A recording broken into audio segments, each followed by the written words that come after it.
When we look at the food in our modern supermarkets, it appears pristine. It is washed, sorted, and carefully protected from the natural world. Not protection starts in the fields, where wide-scale chemical sprays are used to shield crops from weeds and insects. By the time it reaches the shelves, those raw ingredients are sealed tight in layers of plastic wrapping to extend their shelf life and make our lives a bit more convenient. But those protective layers belong to a category of chemicals called xenobiotics. These are synthetic, unnatural substances that the human body does not produce and does not recognize.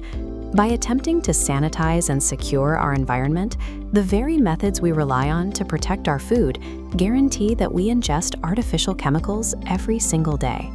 We usually assume our bodies have strong security protocols. We rely on our skin and the lining of our digestive tract to act as thick, impenetrable walls against the outside world. Yet, research coming out of South Africa, including work supported by the University of the Free State, points out a troubling reality. Specific pesticides and microplastics are completely bypassing these biological walls. Take glyphosate, for example. It is the active ingredient in common commercial weed killers like Roundup. It coats staple crops like wheat, maize, and soy, riding along with the food we eat. Both these microscopic plastic fragments and trace pesticides manage to slip past the stomach and digestive lining. They have been detected deep inside human blood, living tissues, the placenta, and even breast milk.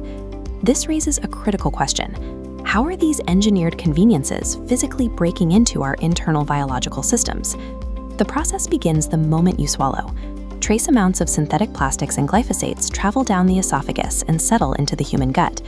Your gut relies on the microbiome, a highly regulated ecosystem. Here, beneficial bacteria help you digest food and keep naturally occurring harmful bacteria under strict control to maintain your immune system.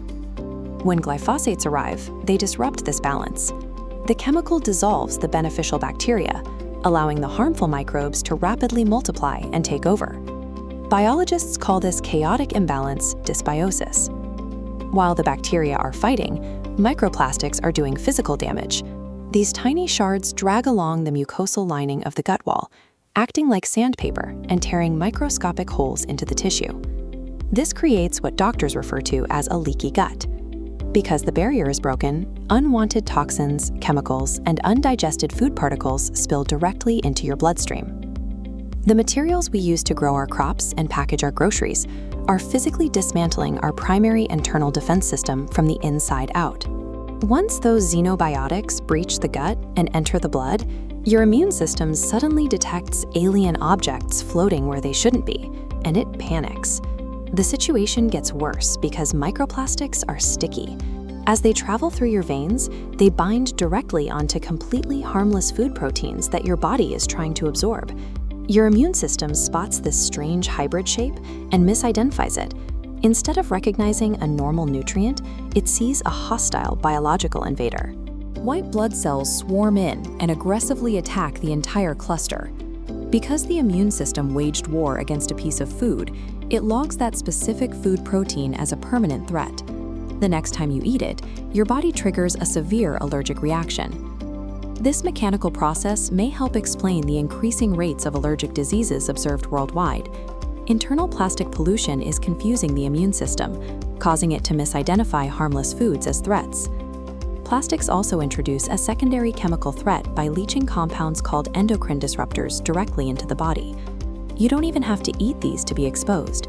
Endocrine disruptors absorb slowly through your skin from daily use items, ranging from beauty cosmetics to certain sanitary pads. Chemicals like phthalates and bisphenols possess a molecular structure that allows them to mimic human hormones. They move through the body and attach to cellular receptors designed for our own natural signals. Once they dock, the receptors spit out corrupted instructions. This false data disrupts your metabolism, throws off your growth cycles, and further aggravates the immune system. The University of the Free State research confirms a quiet danger here. Repeated daily contact with these common products means the chemicals steadily build up in the body over time. Xenobiotics are actively bypassing our physical defenses and disrupting the core signals that govern how our bodies operate. The danger of these modern chemicals is rarely an acute, immediate poisoning. You won't feel sick after using a plastic container once. This chart shows the real threat: bioaccumulation. Low-level, daily doses slowly add up, Over decades, the total toxic load stored inside human tissue steadily climbs until it eventually crosses a critical threshold.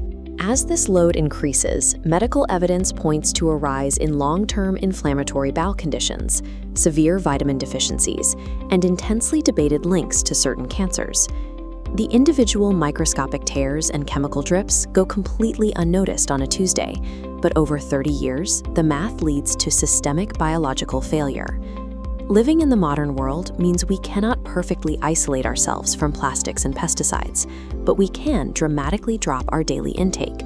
The easiest first step is to choose fresh, unpackaged foods whenever possible, eliminating that thick, unnecessary plastic barrier before it reaches your home. When you bring that fresh produce home, wash your fruits and vegetables thoroughly. Stripping away the surface glyphosates stops the chemicals from ever entering your digestive tract. In the kitchen, avoid heating food in plastic containers. Heat accelerates the rate at which those endocrine disruptors leach into your meal, so replace them with glass or stainless steel.